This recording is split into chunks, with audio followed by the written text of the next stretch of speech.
What's up, YouTube? This is how you perform when you step up in opposition. This is how you perform. Shakur Stevenson put on a clinic. That's how you step up, fight someone that people believe that you may not be ready for. You step up, you fight a top contender, and you just shut them down. You just clean them up throughout the whole fight. Easy. You make it look easy. Over exceed expectations. Make very, very few, if any, mistakes at all. Display amazing defense. Counterpunching. Speed. Great, great performance. Excellent performance by Shakur Stevenson. This kid is really, really good. I mean, before it was always the eye test this, the eye test that. Now you prove that you can run with the top dudes, at least in my eyes. All right? This is a fight, and I just did a video. Check out my last video on Teofimo Lopez, and where I spoke on him being ready for Lomachenko, and I brought up Devin Haney and some of the other guys at 135. But this is what I was saying about Lopez in that video. He hasn't really fought anyone, even though I wouldn't mind. I would like to see the fight with Lomachenko. Anyone can go back and say, well, who did this guy fight? He didn't fight one good fighter yet. He hasn't fought one top fighter yet. One top contender. And he hasn't.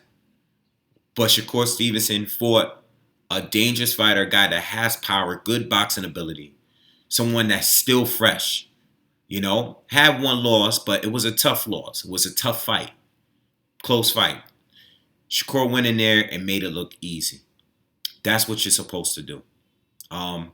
Now, as far as 126, the commentary was talking about whether or not he's the best at 126. As far as, can he even beat the champions at 126? All right? I actually think he can. I believe it. I can see him beating all four of the champs.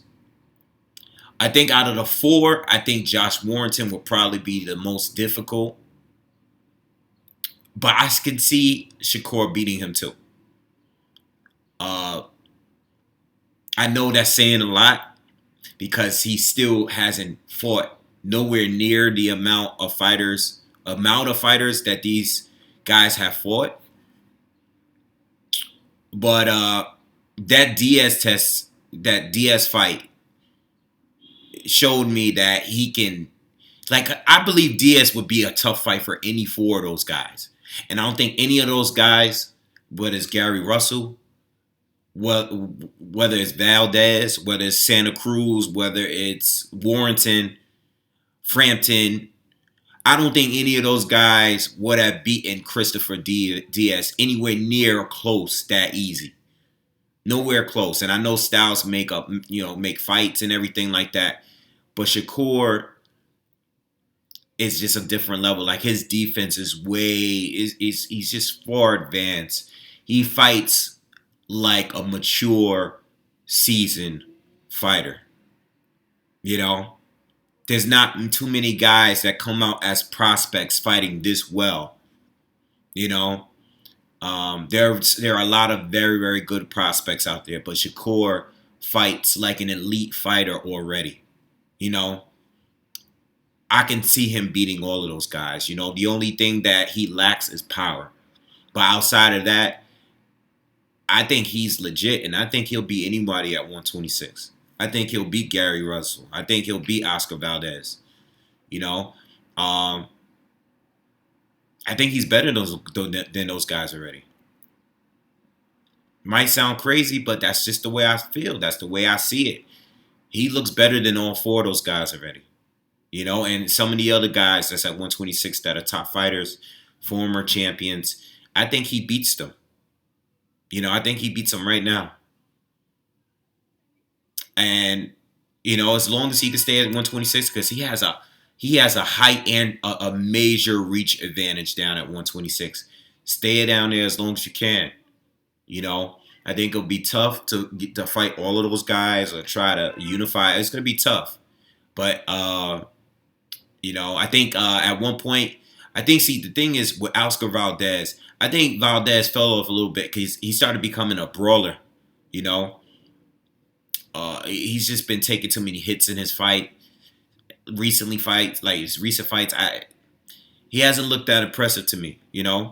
He's just the way he's fighting is not the way he was fighting a few years back. 3-4 years ago, I thought Valdez he looked a lot more polished. Well, he's looking like a brawler lately. And if he is to fight a Shakur guy that has the reach and height and knows how to utilize it for a full 12 rounds like he did against Diaz, these guys will have trouble. Leo showed that he could switch it up in a Frampton rematch using his reach advantage and beating boxing and pumping a lot of volume from the outside. But a guy like Stevenson is going to counter him. He's already naturally bigger, longer. You know what I'm saying? Same with Gary Russell. Gary Russell's a fighter that he's a very good boxer as well.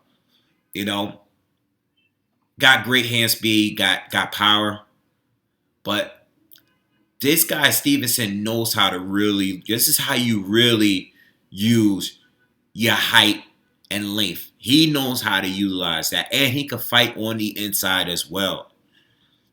So if he fought like a guy like a Josh Warrington, where the fight might get a lot more physical, the guy can handle himself if it goes there, if it has to go there. The guy has very, very good defense. I think he beats all four already. Can't wait to see it happen, but I believe he beats all four. It's just that he didn't really get touched much by Diaz. I want to know if he has a chin. That's the only thing that I don't know if he has. He doesn't get hit much. He has great defense. So I want to know when he does get touched by a puncher, how is he going to react? That's the only question I have left for Shakur Stevenson. Now, moving on from that, just want to speak briefly on the assault incident that he had with his buddy, where he beat the guy up and his buddy beat on the girl and everything.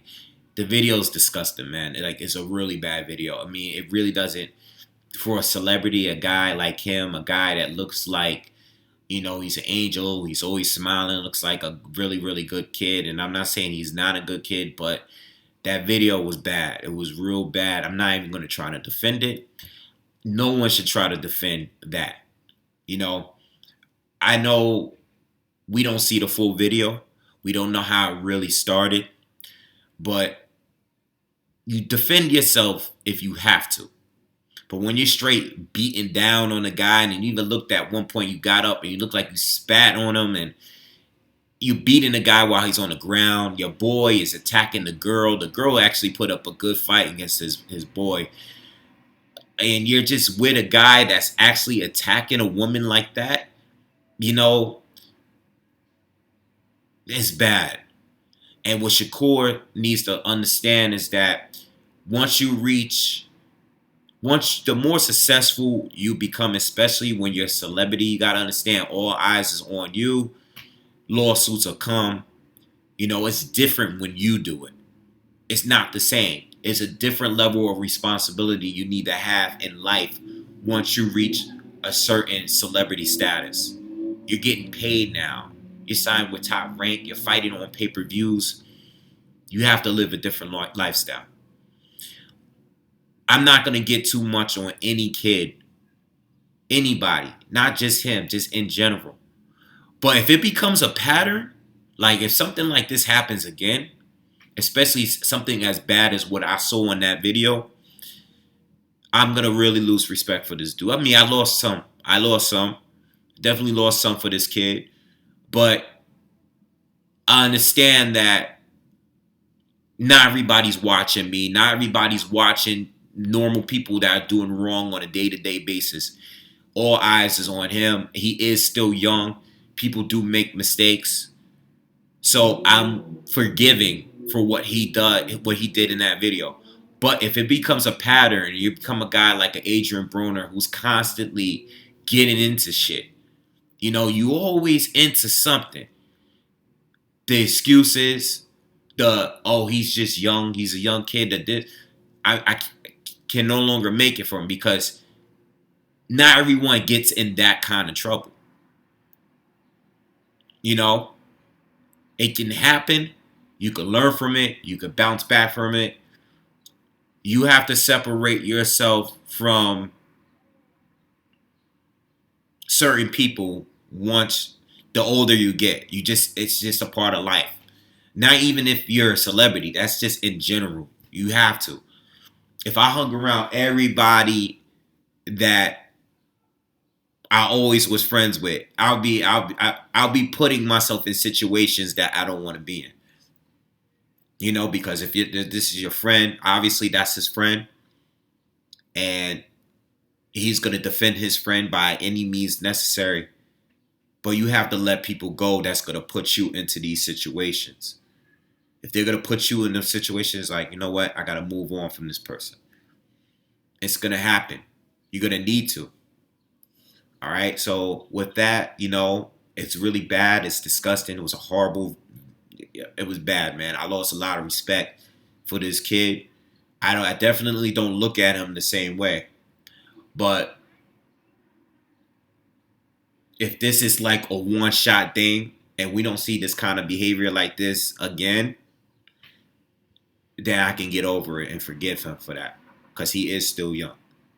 All right. I did shit when I was young too. Not stuff like that. But, you know, we all done stuff growing up. So I can be forgiven for that. I can forgive him for that. All right. So let me know what you think about Shakur Stevenson. Is he legit to you? I know in this fight, before going into this fight, I know a lot of people thought that Diaz was going to be the guy to pull off the upset. And I also saw that not only in my video, but in general, a lot of people were saying that Christopher Diaz, it's too early for Shakur to fight a guy on his level. A lot of people were saying that he can pull off the upset, and Shakur made it easy. That's how you do it. So let me know what you guys think. Peace.